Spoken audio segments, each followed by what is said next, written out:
Hi hello friends, good morning all of you.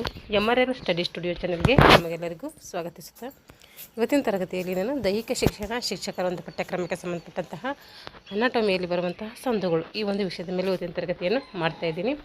ಈ ಹಿಂದೆ ನಾನು ಅನಾಟಮಿಗೆ ಸಂಬಂಧಪಟ್ಟಂತಹ ಜೀವಕೋಶ, ಹಾಗೆ ಅಂಗಾಂಶ, ಅಸ್ಥಿ ಸಂಸ್ಥೆ, ನಿಲುವಿನ ದೋಷಗಳು ಈ ಒಂದು ಟಾಪಿಕ್ಗಳ ಕುರಿತು ಮಾಡಿದ್ದೀನಿ. ಯಾರೆಲ್ಲ ಆ ಚಾನಲ್ನ ಆ ಟಾಪಿಕ್ಗಳು ನೋಡ್ಕೊಂಡಿಲ್ವೋ ಆ ಟಾಪಿಕನ್ನು ನೋಡ್ಕೊಂಡು ಇದು ಕಂಟಿನ್ಯೂ ಮಾಡಿ, ಯಾಕೆಂದರೆ ಫಸ್ಟಿಂದ ತಿಳ್ಕೊಂಡ್ರೆ ಸ್ವಲ್ಪ ಅರ್ಥ ಆಗ್ತೈತೆ. ಹಾಗಾಗಿ ಅವೆಲ್ಲ ನೋಡ್ಕೊಳ್ಳಿ ಅಂತ ಹೇಳ್ತಾ ಇವತ್ತಿನ ತರಗತಿಯನ್ನು ಪ್ರಾರಂಭಿಸ್ತಾ ಇದ್ದೀನಿ. ಜಾಯಿಂಟ್ಸ್, ಇಂಗ್ಲೀಷಲ್ಲಿ ನಾವು ಸಂದುಗಳಿಗೆ ಜಾಯಿಂಟ್ಸ್ ಅಂತೇಳಿ ಕರಿತೀವಿ. ಸಂದುಗಳ ಬಗ್ಗೆ ಅಧ್ಯಯನ ಮಾಡುವಂಥ ಶಾಸ್ತ್ರಕ್ಕೆ ಏನಂತೀವಿ ನಾವು ಅಂದರೆ ಅರ್ಥಾಲಜಿ ಅಂತೇಳಿ ಕರಿತೀವಿ. ಯಾವ್ಯಾವ ಶಾಸ್ತ್ರಕ್ಕೆ ಏನಂತ ಕರಿತೀವಿ ಅಂತೇಳಿ ಕೇಳ್ತಾರೆ ಎಕ್ಸಾಮಲ್ಲಿ. ಹಾಗಾಗಿ ಆ ಶಾಸ್ತ್ರಗಳು ಅಧ್ಯಯನ ಮಾಡುವಂತಹ ಒಂದು ಶಾಸ್ತ್ರಗಳ ಬಗ್ಗೆ ತಿಳ್ಕೋಬೇಕು. ಇದ್ರ ಬಗ್ಗೆಯೂ ಕೂಡ ನಾನು ಕ್ಲಾಸ್ ಮಾಡ್ತೀನಿ, ಮುಂದೆ ಬರ್ತೈತೆ ಡೀಟೇಲ್ಸಾಗಿ ಯಾವ ಒಂದು ವಿಷಯದ ಕುರಿತು ಅಧ್ಯಯನ ಮಾಡುವಂಥ ಶಾಸ್ತ್ರಕ್ಕೆ ಏನಂತ ಕರಿತೀವಿ ಅಂತೇಳಿ ಅಲ್ಲಿ ನೋಡೋಣ. ಇವಾಗ ಸಂದುಗಳು ಬಂದಿದೆ ಅಂದರೆ ಸಂದುಗಳ ಬಗ್ಗೆ ಅಧ್ಯಯನ ಮಾಡೋದಕ್ಕೆ ನಾವೇನು ಅರ್ಥಾಲಜಿ ಅಂತೇಳಿ ಕರಿತೀವಿ. ಅರ್ಥಾಲಜಿ ಅಂತೇಳಿ ಕರಿತೀವಿ. ಮಾನವನ ದೇಹದಲ್ಲಿ ಸುಮಾರು ಎಷ್ಟಿದ್ದಾವೆ ಅಂದರೆ 206 ಮೂಳೆಗಳು ಕಂಡುಬರ್ತವೆ. ಮಾನವನ ದೇಹದಲ್ಲಿ ಎಷ್ಟು ಕಂಡುಬರ್ತವೆ ಮೂಳೆಗಳು ಅಂತ ಕೇಳ್ತಾರೆ ಪರ್ಟಿಕ್ಯುಲರ್ ಆಗಿ ಎಕ್ಸಾಮಲ್ಲಿ. 206. 2 ಇಲ್ಲವೇ ಹೆಚ್ಚು ಮೂಳೆಗಳು, ಇದೊಂದು ಮೂಳೆ ಅಂತ ತಿಳ್ಕೊರಿ. 2 ಇಲ್ಲವೇ ಹೆಚ್ಚು ಮೂಳೆಗಳು ಸೇರುವಂತಹ ಒಂದು ಸ್ಥಳಕ್ಕೆ, ಈ ಒಂದು ಸ್ಥಳದಲ್ಲಿ ಸೇರ್ತಾವಂದರೆ ಈ ಒಂದು ಸ್ಥಳಕ್ಕೆ ಏನಂತ ಕರಿತೀವಿ, ಸಂದು ಅಂತೇಳಿ ಕರಿತೀವಿ. ಸಂದುಗಳ ಚಲನೆ ಮತ್ತು ರಚನೆಯ ಆಧಾರದ ಮೇಲೆ ವಿವಿಧ ಪ್ರಕಾರಗಳಾಗಿ ಮಾಡಿದ್ದಾರೆ. ಹಾಗೆ ಅಂದರೆ ಅಸ್ಥಿ ಸಂಸ್ಥೆ ನೋಡೋ ಟೈಮ್ನಾಗೂ ಕೂಡ ಅಸ್ಥಿಗಳು, ಬೋನ್ಗಳು ಕೂಡ ನಾವು ಮಾಡಿದ್ವಿ, ವಿವಿಧ ಪ್ರಕಾರಗಳಲ್ಲಿ ನೋಡಿದ್ವಿ. ಅದೇ ರೀತಿ ಈ ಸಂದುಗಳು ಕೂಡ ಏನು ಮಾಡಿದ್ದಾರೆ, ವಿವಿಧ ರೀತಿಯಲ್ಲಿ ಲಿವಿಂಗ್ಗಳನ್ನು ಮಾಡಿದ್ದಾರೆ. ಅದು ಎದರ ಮೇಲೆ ಅಂದರೆ ಚಲನೆ ಮತ್ತು ರಚನೆ ಈ ಒಂದು ಆಧಾರದ ಮೇಲೆ ವಿವಿಧ ಪ್ರಕಾರಗಳಿದ್ದಾವೆ. ಅಚಲ ಸಂದುಗಳು ಅಂದರೆ ಯಾವ ಪ್ರಕಾರದ ಚಲನೆಯೂ ಆಗೋದಿಲ್ಲ, ಇದು ಅಚಲ ಸ್ಥಿರವಾಗಿರ್ತೈತೆ ಅಂತ ಅರ್ಥ. ಇಮ್ಮೂವೇಬಲ್ ಜಾಯಿಂಟ್ಸ್ ಅಂತೇಳಿ ಕರಿತೀವಿ.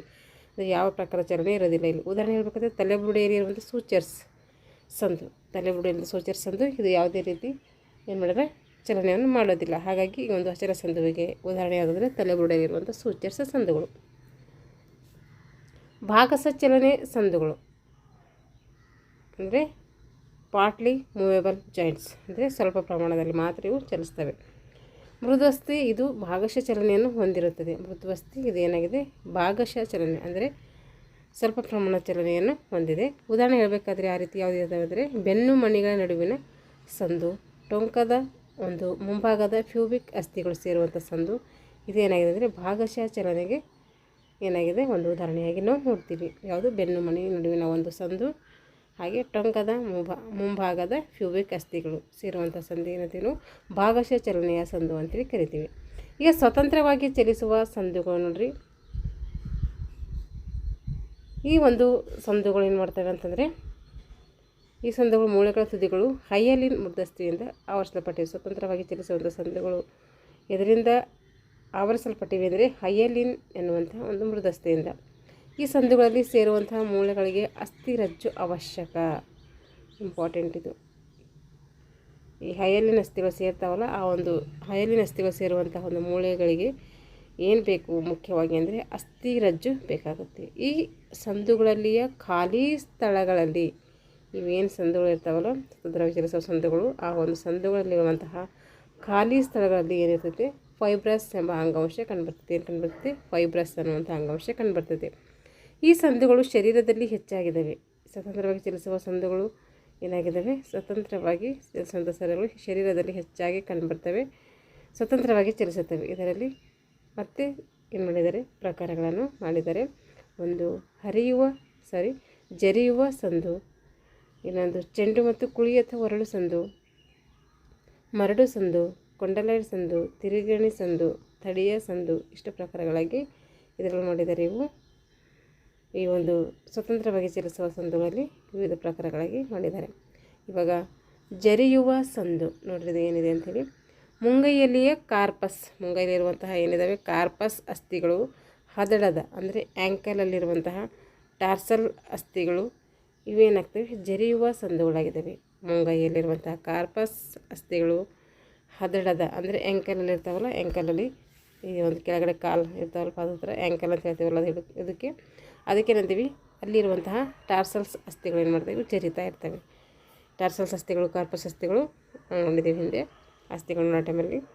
ಇವಾಗ ಚೆಂಡು ಮತ್ತು ಕುಳಿ ಅಥವಾ ಹೊರಳು ಸಂದು ಅಂತೇಳಿ ಇದನ್ನು ಕರಿತೀವಿ ನಾವು. ಇಲ್ಲಿ ಸಂದು ಚಲನೆ ಎಲ್ಲ ದಿಕ್ಕಿನಲ್ಲಿ ನಡೀತೈತೆ. ಇಲ್ಲಿ ಏನು ಮಾಡ್ತೈತೆ, ಚೆಂಡು ಮತ್ತು ಕುಳಿ ಸಂದು ಎಲ್ಲ ಭಾಗಗಳಲ್ಲಿ ಮಾಡ್ತೈತೆ ಚಲನೆ ನಡೀತೈತೆ. ಅಂಥದ್ದು ಯಾವುದಪ್ಪ ಅಂದರೆ ಅದು ಭುಜದ ಸಂದು ಮತ್ತು ಸೊಂಟದ ಸಂದು. ಇವೇನು ಮಾಡ್ತೇವೆ, ಹಿಪ್ ಜಾಯಿಂಟ್ ಅಂತ ಕರಿತೀವಿ ಸೊಂಟದ ಸಂದಿಗೆ. ಇವೇನು ಮಾಡ್ತೇವೆ ಅಂದರೆ ಎಲ್ಲ ದಿಕ್ಕಿನಲ್ಲಿ ಏನು ಮಾಡ್ತೇವೆ, ಚಲನೆಯನ್ನು ಮಾಡ್ತೇವೆ. ಮರಡು ಸಂದು ಒಂದೇ ದಿಕ್ಕಿನಲ್ಲಿ ಮಾತ್ರ ಚಲನೆಗೆ ಸಾಧ್ಯ ಆಗ್ತೈತೆ. ಒಂದೇ ದಿಕ್ಕಿನಲ್ಲಿ ಮಾತ್ರ ಚಲಿಸುವ ಒಂದು ಸಂದುಗಳು ಏನಂತೀವಿ ನಾವು ಮರಡು ಸಂದು ಅಂತೇಳಿ ಕರಿತೀವಿ. ಮೊಣಕೈ ಅಥವಾ ಮೊಣಕಾಲು ಇವೇನು ಮಾಡ್ತೀವಿ, ಒಂದೇ ದಿಕ್ಕಿನಲ್ಲಿ ಚಲಿಸ್ತಾ ಇರ್ತವೆ. ಇವೆಲ್ಲನೂ ನೆನ್ಪಿಟ್ಕೋಬೇಕು. ಕೊಂಡಲಾಯ್ಡ್ ಸಂದು, ಇದರಲ್ಲಿ ಬಹಿರ್ವಕ್ರ ಉಬ್ಬುಗಳ ಅಸ್ಥಿಗಳಿರ್ತವೆ. ಬಹಿರ್ವಕ್ರ ಉಬ್ಬುಗಳ ಅಸ್ಥಿಗಳಿದ್ದು ಅಂತರ್ವಕ್ರ ತಗ್ಗುಳ್ಳ ಅಸ್ಥಿಗಳು ಸೇರಿಕೊಂಡು ಏನು ಮಾಡ್ತವೆ, ವರ್ತುಲಾಕೃತಿಯ ಚಲನೆಯನ್ನು ಮಾಡ್ತವೆ. ಉದಾಹರಣೆ ಯಾವುದಪ್ಪ ಅಂದರೆ ಮುಂಗೈ ಸಂದು. ಇವೇನು ಮಾಡ್ತವೆ, ಬಹಿರ್ವಕ್ರ ಉಬ್ಬುಳ್ಳಂಥ ಅಸ್ಥಿಗಳು ಅಂತರ್ವಕ್ರ ತಗ್ಗುಳ್ಳ ಅಸ್ಥಿಗಳು ಸೇರಿಕೊಂಡು ಏನು ಮಾಡ್ತವೆ, ವರ್ತುಲಾಕೃತಿ ಚಲನೆಯನ್ನು ಹೊಂದಿರ್ತವೆ. ಅಂಥದ್ದು ಯಾವುದು ಅಂದರೆ ಅದು ಮುಂಗೈ ಸಂದು. ಆಮೇಲೆ ತಿರುಗಣಿ ಸಂದು, ಇಲ್ಲಿ ಒಂದು ಮೂಳೆ ಏನು ಮಾಡ್ತೈತೆ, ಬೆಣ್ಣೆ ಹಾಗೆ ಇರ್ತೈತೆ, ಇನ್ನೊಂದು ಅದರ ಮೇಲೆ ಏನು ಮಾಡ್ತೈತೆ, ತಿರುಗಣಿ ಅಂತ ತಿರುಗ್ತೈತೆ. ಉದಾಹರಣೆ ಹೇಳ್ಬೇಕಂದ್ರೆ ಬೆನ್ನು ಮಣಿಸರದ ಮೇಲೆ ಏನು ತಿರುಗುತ್ತೆ, ತಲೆ ಬುರುಡೆ ತಿರುಗುವಿಕೆ. ಇದಕ್ಕೇನಂತೀವಿ ನಾವು ತಿರುಗಣಿ ಸಂದು ಅಂಥೇಳಿ ಕರಿತೀವಿ. ದಡಿಯ ಸಂದು, ಇದು ಮುಂಗೈ ಮಣಿ ಮತ್ತು ಹೆಬ್ಬೆರಳಿನ ಮೊದಲನೇ ಮೆಟಾಟಾರ್ಸಲ್ ಮೂಳೆಗಳ ಮಧ್ಯದಲ್ಲಿ ಕಂಡುಬರ್ತೈತೆ. ಏನು ಮಾಡ್ತೈತೆ ಇದು ಮುಂಗೈ ಮಣಿ ಹೆಬ್ಬೆರಳಿನ ಮೊದಲಿನ ಮೆಟಾ ಒಂದು ಕಾರ್ಪಲ್ಸ್ ಮೂಳೆಗಳ ಮಧ್ಯದಲ್ಲಿ ಏನು ಮಾಡ್ತೈತಿ, ಈ ಒಂದು ದಡಿಯ ಸಂದು ಕಂಡುಬರ್ತೈತೆ. ಇದರಿಂದ ಹೆಬ್ಬೆರಳು ಎಲ್ಲ ದಿಕ್ಕಿಗೆ ಏನು ಮಾಡ್ತೈತೆ, ಸರಳವಾಗಿ ಚಲಿಸುತ್ತೆ. ನೆನ್ಪಿಟ್ಕೋಬೇಕು. ದಡಿಯ ಸಂದಿಗೆ ಉದಾಹರಣೆ ಯಾವುದಂದರೆ ಅದು ಹೆಬ್ಬೆರಳು ಚಲಿಸ್ತೈತಲ್ಲ ಅದು. ಇದು ಏನು ದಡಿಯ ಸಂದು ಅಂದ್ರೇನು, ಮುಂಗೈ ಮತ್ತು ಹೆಬ್ಬೆರಳಿನ ಮೊದಲನೇ ಮೆಟಾ ಕಾರ್ಪಲ್ಸ್ ಮೂಳೆಗಳ ಮಧ್ಯದಲ್ಲಿ ಕಂಡುಬರ್ತೈತಿ. ಅದು ದಡಿಯ ಸಂದು. ಇದರಿಂದ ಏನು ಮಾಡ್ತೈತೆ, ಹೆಬ್ಬೆರಳು ಎಲ್ಲ ದಿಕ್ಕಿಗೆ ಚಲಿಸ್ಲಿಕ್ಕೆ ಏನಾಗ್ತೈತೆ, ಸಹಾಯಕ ಆಗ್ತೈತೆ. ತಿರುಗಣಿ ಸಂದು ಅಂದರೆ ಬೆನ್ನು ಮಣಿಸರದ ಮೇಲೆ ಏನು ಮಾಡ್ತೈತೆ, ತಲೆ ಬಿಡ್ತೈತೆ, ಅದಕ್ಕೆ ತಿರುಗಣಿ ಸಂದು ಅಂತೀವಿ. ಕೊಂಡಲಾಯ್ಡ್ ಅಂದರೆ ಇದು ಎಲ್ಲ ದಿಕ್ಕುಗಳಲ್ಲಿ ಏನು ಮಾಡ್ತೈತೆ, ಇದು ಬಹಿರ್ವಕ್ರ ಉಬ್ಬಳ ಮತ್ತು ಅಂತರ್ವಕ್ರ ತಗ್ಗುಳ ಅಸ್ಥಿಗಳು ಸೇರಿಕೊಂಡು ವರ್ತುಲಾಕೃತಿ ಚಲನೆಯನ್ನು ಹೊಂದಿರ್ತೈತೆ. ಮುಂಗೈ ಅಸ್ಥಿಗಳು ಎಲ್ಲ ದಿಕ್ಕಲ್ಲೆಲ್ಲ ಇದು ಬಹಿರ್ವಕ್ರ ಉಬ್ಬಳ್ತೈತೆ, ಅಂತರ್ವಕ್ರ ತಗ್ಗಿರ್ತೈತೆ, ಎರಡು ಸೇರಿಕೊಂಡು ಏನು ಮಾಡ್ತೈತೆ, ವರ್ತುಲಾಕೃತಿ ಚಲನೆಯನ್ನು ಹೊಂದಿರ್ತವೆ. ಅಂಥ ಸಂದು ಯಾವುದಂದರೆ ಮುಂಗೈ ಸಂದು. ಮರಡು ಸಂದು, ಇದು ಮರಡು ಸಂದು ಯಾವುದಂದರೆ ಎಲ್ಲ ದಿಕ್ಕುಗಳಲ್ಲಿ ಚಲಿಸ್ತದೆ, ಅದಕ್ಕೇನಂತೀವಿ ಮರಡು ಸಂದು ಅಂತ ಕರಿತೀವಿ. ಅದು ಮೊಣಕೈ ಮತ್ತು ಮೊಣಕಾಲು ಸಂದು. ಮರಡು ಸಂದುವಿಗೆ ಉದಾಹರಣೆ ಯಾವುದಂತಂದರೆ ಅದು ಮೊಣಕಾಲು ಮತ್ತು ಮೊಣಕೈ ಇವೇನು ಮಾಡ್ತವೆ, ಎರಡು ಎಲ್ಲ ದಿಕ್ಕಿನಲ್ಲಿ ಚಲಿಸ್ತವೆ. ಚೆಂಡು ಮತ್ತು ಹೊರಳು ಸಂದು ಅಂದರೆ ಅದು ಸಂದು ಚಲನೆ ಎಲ್ಲ ದಿಕ್ಕಿನಲ್ಲಿ ಆಗ್ತೈತೆ. ಅಂಥದ್ದು ಯಾವುದಂದರೆ ಇಲ್ಲಿ ಏನಾಗ್ತದೆ, ಮರಡು ಸಂದು ಕೂಡ ಒಂದೇ ದಿಕ್ಕಿನಲ್ಲಿ ಒಂದೇ ದಿಕ್ಕಿನಲ್ಲಿ ಆಗ್ತೈತೆ. ಒಂದೇ ದಿಕ್ಕಿನಲ್ಲಿ ಮಾತ್ರ ಮರಡು ಸಂದು ಆಗ್ತೈತೆ. ಇದೇನು ಮಾಡ್ತೈತೆ, ಚೆಂಡು ಮತ್ತು ಕುಳಿ ಸಂದು ಎಲ್ಲ ದಿಕ್ಕಿನಲ್ಲಿ ಆಗ್ತೈತೆ. ಅದು ಯಾವುದಂದರೆ ಭುಜದ ಸಂದು ಅಥವಾ ಸೊಂಟದ ಸಂದು. ಜರಿಯುವ ಸಂದು ಅಂದರೆ ಮುಂಗೈಯಲ್ಲಿರುವಂಥ ಕಾರ್ಪಲ್ಸ್ ಅಸ್ಥಿಗಳು ಮತ್ತು ಹದಳದಲ್ಲಿರುವಂಥ ಟಾರ್ಸಲ್ಸ್ ಅಸ್ಥಿಗಳು ಏನು ಮಾಡ್ತೈತೆ, ಜರಿತವೆ. ಅದಕ್ಕಾಗಿ ಜರಿಯ ಸಂದು ಅಂತ ಕರಿತೀವಿ. ಹೆಸರಲ್ಲಿ ಇದು ನೆನ್ಪಿಟ್ಕೋಬೇಕು. ಚೆಂಡು ಮತ್ತು ಕುಳಿ ಎಲ್ಲ ದಿಕ್ಕಿನಲ್ಲಿ ಚಲಿಸ್ತೈತೆ. ಮರಡು ಸಂದು ಒಂದೇ ದಿಕ್ಕಿನಲ್ಲಿ ಮಾತ್ರ ಚಲಿಸ್ತೈತೆ. ಕೊಂಡಲಾಯ್ಡ್ ಸಂದು ಇದೇನು ಮಾಡ್ತೈತೆ, ಬಹಿರ್ವಕ್ರ ಅಸ್ಥಿಗಳು ಅಂತರ್ವಕ್ರ ಅಸ್ಥಿಗಳು ಸೇರಿಕೊಂಡು ವರ್ತುಲಾಕೃತಿ ಮಾಡ್ತದೆ. ತಿರುಗಣಿ ಸಂದು ಏನು ಮಾಡ್ತೈತೆ, ಇದು ಏನು ಮಾಡ್ತೈತೆ, ಒಂದು ಮಣಿ ಹಾಗೆ ಅಂದರೆ ಬೆನ್ನು ಮಣಿಸರದ ಮೇಲೆ ಏನು ತಲೆ ಬಡಿದಿರ್ತದೆ ಅದಕ್ಕೆ ತಿರುಗಣಿ ಸಂದು. ಇದನ್ನು ಕೂಡ ನೆನ್ಪಿರ್ತೈತೆ. ದಡಿಯ ಸಂದು ಇದೇನು ಮಾಡ್ತೈತೆ, ಹೆಬ್ಬೆರಳಿಗೆ ಸಂಬಂಧಪಟ್ಟಿದೆ ಅಂತ ನೆನ್ಪಿಟ್ಕೋಬೇಕು. ಇದೇನು ಮಾಡ್ತೈತೆ, ಮುಂಗೈ ಮಣಿ ಮತ್ತು ಹೆಬ್ಬೆರಳಿನ ಮೊದಲಿನ ಮೆಟಾಟಾರ್ಸಲ್ ಅಸ್ಥಿಗಳ ಮಧ್ಯದಲ್ಲಿ ಏನು ಮಾಡ್ತೈತೆ, ಈ ದಡಿಯ ಸಂದು ಕಂಡುಬರ್ತೈತೆ. ಇದರಿಂದ ಹೆಬ್ಬೆರಳು ಎಲ್ಲ ದಿಕ್ಕಿಗೆ ಏನು ಮಾಡ್ತೈತೆ, ಸ್ವತಂತ್ರವಾಗಿ ಚಲಿಸ್ಲಿಕ್ಕೆ ಸಹಾಯಕ ಆಗ್ತದೆ. ದಡಿಯ ಸಂದಿನಲ್ಲಿ ಏನಿರ್ತೈತೆ, ಹೆಬ್ಬೆರಳು ಅಂತ ನೆನ್ಪಿಟ್ಕೊಳ್ಬೇಕು. ಈಗ ಸಂದುಗಳ ರಚನೆಯನ್ನು ಆಧರಿಸಿ ವಿಂಗಡಣೆ. ಸಂದುಗಳ ರಚನೆ ಮತ್ತು ಚಲನೆ ಆಧರಿಸಿ ಮಾಡಿದರು. ಇದು ಸಂದುಗಳ ಓನ್ಲಿ ಚಲನೆಯ ಮೇಲೆ ಏನು ಮಾಡಿದ್ದಾರೆ, ಆಧರಿಸಿ ವಿಂಗಡಣೆ ಮಾಡಿದ್ದಾರೆ. ಒಂದು ಫೈಬ್ರಸ್, ಕಾರ್ಟಿಲೇಜಿನಸ್, ಸ್ಪೈನೋವಿಯಲ್, ಒಟ್ಟು 3 ಪ್ರಕಾರಗಳಾಗಿ ವಿಂಗಡಣೆ ಮಾಡಿದ್ದಾರೆ. ಇದು ಓನ್ಲಿ ಚಲನೆಯ ಆಧಾರದ ಮೇಲೆ. ಈ ರೀತಿ ಚಿತ್ರದ ಮೂಲಕ ತೋರಿಸಿದ್ದಾರೆ ನೋಡಲಿ. ಫೈಬ್ರಸ್ ಅಂದರೆ ಸ್ಪೈನೋ ಥೂರ್ಸಿಯಸ್, ಕಾರ್ಟಿಲೇಜಿನಸ್, ಆಂಪಿ ಅರ್ಥೋಸಿಸ್, ಸ್ಪೈನೋವಿಯಲ್. ಇವಾಗ ಈ ಒಂದು ಫೈಬ್ರಸ್ನಲ್ಲಿ ಮತ್ತೇನು ಮಾಡಿದ್ದಾರೆ, 2 ಪ್ರಕಾರಗಳಾಗಿ ಮಾಡಿದ್ದಾರೆ. ಒಂದು ಸೂಚರ್ಸ್ ಅಂದರೆ ತಲೆಬುರುಡೆ ಸಂದು, ಇನ್ನೊಂದು ಟಿಬಿಯಾ ಫ್ಯೂಬುರಾಗಳ ಸಂದು ಸಿಂಡೋಸ್ಮೋಸಿಸ್ ಅಂತೇಳಿ ಕರಿತೀವಿ. ಇದರಲ್ಲಿ ಎರಡು ಪ್ರಕಾರ, ಫೈಬ್ರಸ್ನಲ್ಲಿ ಎರಡು ಪ್ರಕಾರ, ಹಾಗೆ ಕಾರ್ಟಿಲೇಜ್ನಸ್ನಲ್ಲಿ ಕೂಡ ಏನು ಮಾಡಿದ್ದಾರೆ, ಎರಡು ಪ್ರಕಾರವಾಗಿ ಮಾಡಿದ್ದಾರೆ. ಒಂದು ಸಿಂಪೆಸಿಸ್ ಅಂದರೆ ಬೆನ್ನು ಮಣಿಗಳ ನಡುವಿನ ಸಂದು, ಇನ್ನೊಂದು ಸಿಲಿಕಾಟೋಸಿಸ್ ಅಂದರೆ ಪಕ್ಕೆಲುಬು ಉರಸ್ತಿಗಳ ನಡುವಿನ ಸಂದು. ಇದರಲ್ಲಿ ಎರಡು ಪ್ರಕಾರ ಕಂಡುಬರ್ತವೆ. ಈಗ ಸ್ಪೈನೋವಿಯರ್ನಲ್ಲಿ ಏನು ಮಾಡಿದ್ದಾರೆ, ಇದರಲ್ಲಿ ಕೂಡ ವಿವಿಧ ಪ್ರಕಾರಗಳಾಗಿ ವಿಂಗಡಣೆ ಮಾಡಿದ್ದಾರೆ. ಒಟ್ಟು 4 ಪ್ರಕಾರಗಳನ್ನು ನಾವು ನೋಡ್ತೀವಿ ಇಲ್ಲಿ. ಒಂದು ಅಕ್ಷರಹಿತ ಸಂದು, ಒಂದು ಅಕ್ಷ, 2 ಅಕ್ಷ, 3 ಅಕ್ಷ, ಒಟ್ಟು 4 ಪ್ರಕಾರಗಳಾಗಿ ಮಾಡಿದ್ದಾರೆ. ಈಗ ಅಕ್ಷರಹಿತದಲ್ಲಿ ಜಾರುವ ಕೀಲು, ಇದಕ್ಕೆ ಯಾವುದಂದರೆ ಮುಂಗೈಲಿರುವಂಥ ಮಣಿಗಳು. ಈಗ ಒಂದು ಅಕ್ಷದಲ್ಲಿ ಮರಡು ಅಂದರೆ ಮೊಣಕೈ, ತಿರುಗು, ಅಟ್ಲಸ್ ಆಕ್ಸಿಸ್, ಇದು ಏನು ಮಾಡ್ತೈತೆ, ಒಂದು ಅಕ್ಷದಲ್ಲಿ ಬರುವಂಥ ಎರಡು ಅಕ್ಷದಲ್ಲಿ ಕಾಂಡಿಲೈಡ್, ರೇಡಿಯಸ್ ಮತ್ತು ಟಾರ್ಸಸ್ ಬರ್ತವೆ. ಇಲ್ಲಿ ಸ್ಯಾಡರ್ ಇವೆರಡು 2 ಅಕ್ಷರದಲ್ಲಿ ಬರ್ತವೆ. 3 ಅಕ್ಷರದಲ್ಲಿ ಒರಳು ಕೀಲು ಮತ್ತು ಭುಜದ ಕೀಲು ಕಂಡುಬರ್ತವೆ. ಇವಾಗ ಫೈಬ್ರಸ್ ಸಂದುಗಳ ಬಗ್ಗೆ ನೋಡೋಣ. ಎಳೆಯುಕ್ತ ಸಂಯೋಜಕ ಅಂಗಾಂಶವು ಸಂಬಂಧಿಸಿದಂಥ ಅಸ್ಥಿಗಳನ್ನು ಗಟ್ಟಿಯಾಗಿ ಏನು ಮಾಡ್ತದೆ, ಇದು ಬಂಧಿಸುತ್ತದೆ. ಫೈಬ್ರಸ್ ಅಸ್ಥಿಗಳು ಏನು ಸಂದುಗಳು ಏನು ಮಾಡ್ತಾವೆ ಅಂದರೆ, ಅಸ್ಥಿಯೆಲ್ಲ ಸಂದುಗಳು ಏನು ಮಾಡ್ತಾವೆ ಅಂದರೆ, ಎಳೆಯುಕ್ತ ಸಂಯೋಜಕ ಅಂಗಾಂಶವು ಸಂಬಂಧಿಸಿದ ಅಸ್ಥಿಗಳನ್ನು ಗಟ್ಟಿಯಾಗಿ ಏನು ಮಾಡ್ತದೆ, ಬಂಧಿಸ್ತದೆ. ಇದರಲ್ಲಿ ಮುಖ್ಯವಾಗಿ 2 ಪ್ರಕಾರ ನೋಡ್ತೀವಿ. ಒಂದು ಸೂಚರ್ಸ್, ಇನ್ನೊಂದು ಸಿಡೋಸ್ಮೋಸಿಸ್. ಸೂಚರ್ಸ್ ಮತ್ತು ಸಿಡೋಸ್ಮೋಸಿಸ್. ಇಲ್ಲಿ ಸೂಚರ್ಸ್ ಸಂದು ತಲೆಬುಡಿಯ ಚಪ್ಪಟೆ ಅಸ್ಥಿಗಳ ನಡುವೆ ಮಾತ್ರ ಏನು ಮಾಡ್ತದೆ, ಕಂಡುಬರ್ತದೆ. ಸೂಚರ್ಸ್ ಸಂದು ಏನು ಮಾಡ್ತದೆ, ತಲೆಬುರುಡೆಯ ಚಪ್ಪಟೆ ಅಸ್ಥಿಗಳ ನಡುವೆ ಮಾತ್ರ ಏನು ಮಾಡ್ತದೆ, ಕಂಡುಬರ್ತದೆ. ಇವುಗಳಲ್ಲಿ ಯಾವುದೇ ತರಹದ ಚಲನೆ ಏನು ಮಾಡಲ್ಲ, ಕಂಡುಬರೋದಿಲ್ಲ. ಸೂಚರ್ಸ್ ಸಂದು ತಲೆಬುರುಡೆಯ ಚಪ್ಪಟೆ ಅಸ್ಥಿಗಳ ನಡುವೆ ಏನು ಮಾಡ್ತದೆ, ಮಾತ್ರ ಕಂಡುಬರ್ತೈತೆ. ಇವುಗಳಲ್ಲಿ ಯಾವುದೇ ತರಹದ ಚಲನೆ ಏನಾಗಲ್ಲ, ಕಂಡುಬರೋದಿಲ್ಲ. ಸಿಡೋಸ್ಮೋಸಿಸ್ ಸಂದಿನ ಅಸ್ಥಿಗಳು ಅಷ್ಟಾಗಿ ಏನಾಗಿರೋದಿಲ್ಲ, ನಿಕಟವಾಗಿರೋದಿಲ್ಲ. ಸಿಡೋಸ್ಮೋಸಿಸ್ ಸಂದಿನ ಅಸ್ಥಿಗಳು ಅಷ್ಟಾಗಿ ಏನಾಗೋದಿಲ್ಲ, ನಿಕಟವಾಗಿರೋದಿಲ್ಲ. ತತ್ಪರಿಣಾಮವಾಗಿ ಏನು ಮಾಡ್ತದೆ, ಅಸ್ಥಿಬಂಧಗಳು ಹೆಚ್ಚು ಉದ್ದವಾಗಿರ್ತವೆ. ಇಲ್ಲಿ ಇವುಗಳನ್ನು ಲಿಗಾಮೆಂಟ್ ಅಂತ ಹೇಳ್ತಾರೆ. ಸ್ವಲ್ಪ ಮಟ್ಟಿಗೆ ಚಲನೆ ಇಲ್ಲಿ ಇದಕ್ಕೆ ಏನಾಗ್ತದೆ, ಸಾಧ್ಯ ಆಗ್ತದೆ. ಅಂಥದ್ದು ಯಾವುದಂದರೆ ಟಿಬಿಯಾ ಫ್ಯೂಬುಲರ್.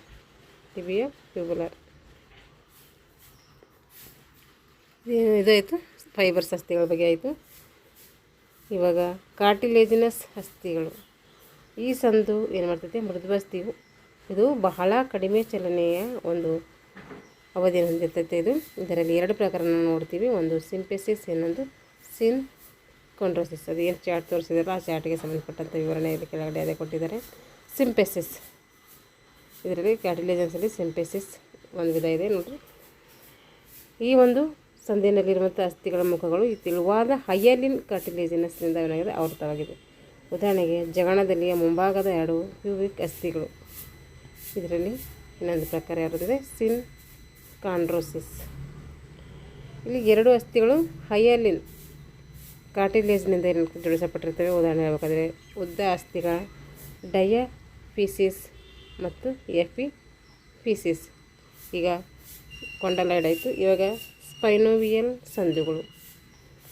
ಇದರಲ್ಲಿ 4 ಪ್ರಕಾರ ನೋಡ್ತೀವಿ ನಾವು. ನೋಡಿದೆವಲ್ಲ, ಅಕ್ಷ 1 ಅಕ್ಷ, 2 ಅಕ್ಷ, 3 ಅಕ್ಷ ಅಂತ ರೀತಿ ನೋಡಿದೆವಲ್ಲ, ಅದಕ್ಕೆ ಸಂಬಂಧಪಟ್ಟದ್ದು. ಈ ಪ್ರಕಾರದ ಸಂದುಗಳು ಶರೀರದಲ್ಲಿ ಏನಾಗಿವೆ, ಹೆಚ್ಚಾಗಿವೆ. ಸ್ವತಂತ್ರವಾಗಿ ಚಲಿಸುವುದೇ ಇದರ ಮುಖ್ಯ ಗುರಿಯಾಗಿರ್ತೈತೆ.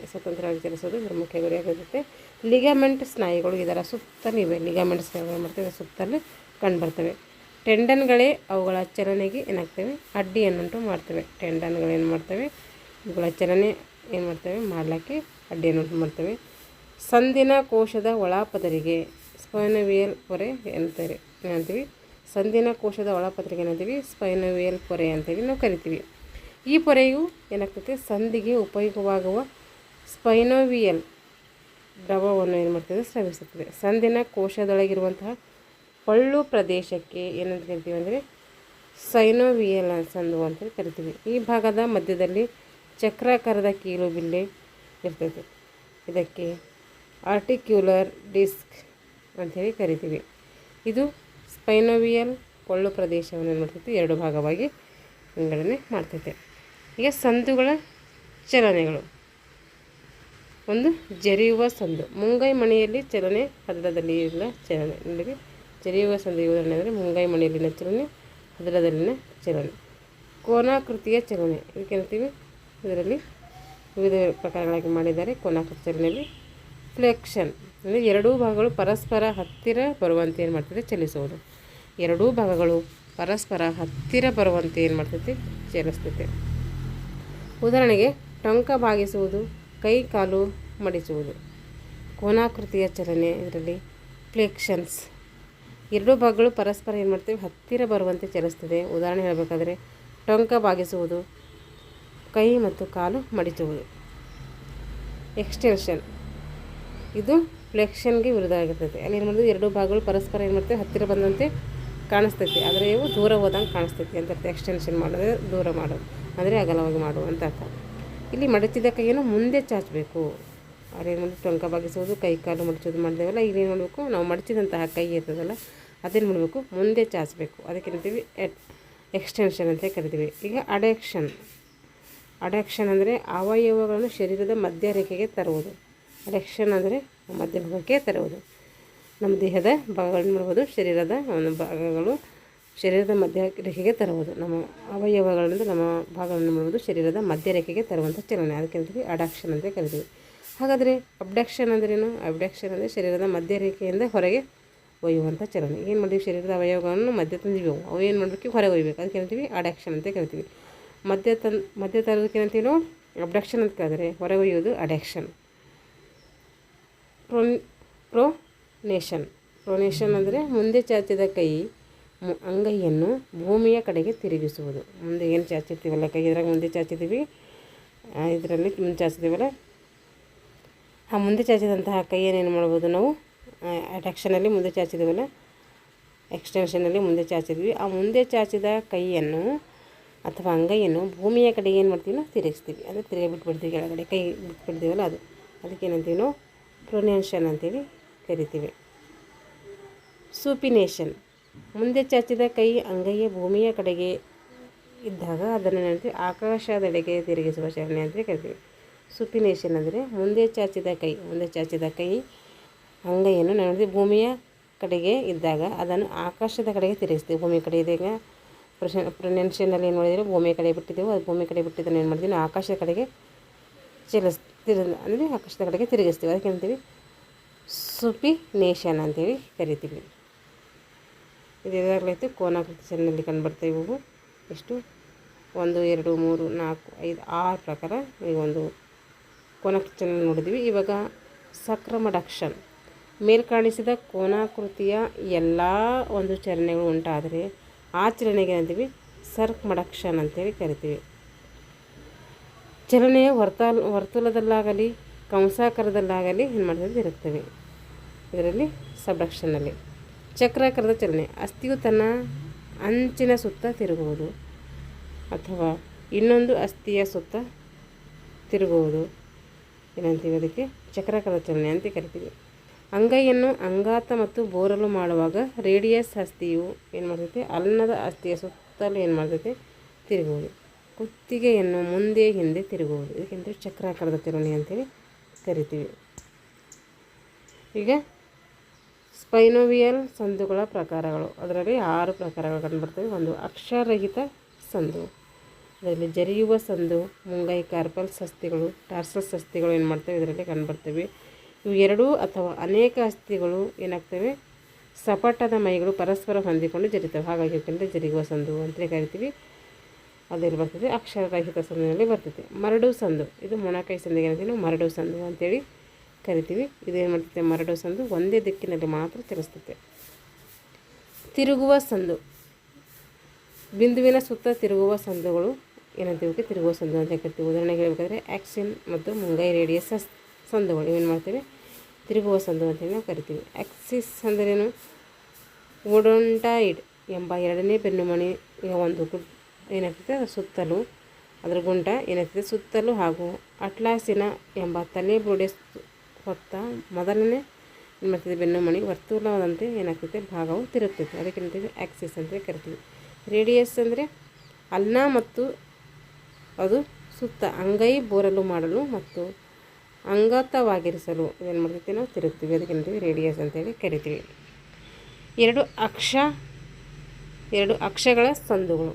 ಅಕ್ಷಗಳ ಸಂದುಗಳು ಅಂದರೆ ಕೊಂಡಲಾಯ್ಡ್ ಸಂದು, ಇದರಲ್ಲಿ ಮುಂಗೈಯಿಂದ ರೇಡಿಯಸ್ ಕಾರ್ಪಲ್ಸ್ಗಳ ನಡುವಿನ ಸಂದು ಏನಂತೀವಿ ನಾವು ಕೊಂಡಲಾಡಿ ಸಂದು ಅಂತೇಳಿ ಕರಿತೀವಿ. ಮುಂಗೈಯಿಂದ ರೇಡಿಯಸ್ ಮತ್ತು ಕಾರ್ಪಲ್ ಕಾಲನಿ ಅಂತೀವಿ, ಕೊಂಡಲಾಡಿ ಸಂದು ಅಂತೀವಿ. ಇದು ದೇಹದ ಇದು ಎಲ್ಲ ದಿಕ್ಕಿನಲ್ಲಿ ಏನು ಮಾಡ್ತೈತೆ, ಕೊಂಡಲಾಡಿ ಸಂದುಗಳು ಚಲಿಸ್ತವೆ.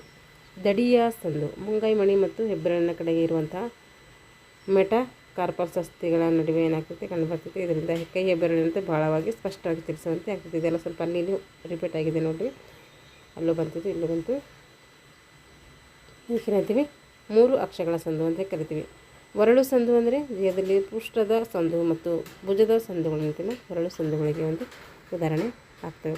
ಚೆಂಡು ಮತ್ತು ಕುಳಿ ಸಂದು ಅಥವಾ ಒರಳು ಸಂದು ಅಂದಿವಲ್ಲ, ಅದು ಭುಜದ ಸಂದುಗಳು ಏನಾಗ್ತವೆ ಇಲ್ಲಿ ಉದಾಹರಣೆ ಆಗ್ತವೆ ಕೊಂಡಲಾಡಿಸಿದ ಒರಳು ಸಂದುವಿಗೆ. ಇಷ್ಟೇನಾಯಿತು ಸಂದುಗಳ ಬಗ್ಗೆ ನಾವು ತಿಳ್ಕೊಂಡಿದ್ವಿ. ಸಂದುಗಳ ಕುರಿತು ಏನು ಮಾಡ್ತೀವಿ, ಅಧ್ಯಯನ ಮಾಡಿದ್ದೀವಲ್ಲ, ಅದಕ್ಕೇನಂತೀವಿ ಅರ್ಥರಾಜ್ಯ ಅಂತ ಕರೆದಿದ್ದೀವಿ. ಅದ್ರ ಬಗ್ಗೆ ಸಂಕ್ಷಿಪ್ತವಾಗಿ ಈ ಒಂದು ಯಾವ್ಯಾವ ವಿಧಗಳು ಬರ್ತವೆ ಅಂತೇಳಿ ನಾವು ಸವಿಸ್ತಾರವಾಗಿ ತಿಳ್ಕೊಂಡಿದ್ದೀವಿ. ಮುಂದಿನ ತರಗತಿಯಲ್ಲಿ ಮುಂದಿನ ಒಂದು ಟಾಪಿಕ್ ಕುರಿತು ಮತ್ತೆ ಏನು ಮಾಡೋಣ, ತರಗತಿಯನ್ನು ಮಾಡೋಣ ಅಂತ ಹೇಳ್ತಾ ಇಲ್ಲಿಗೆ ಈ ತರಗತಿಯನ್ನು ಮುಗಿಸ್ತಾ ಇದ್ದೀನಿ. ಎಲ್ಲರಿಗೂ ಧನ್ಯವಾದಗಳು.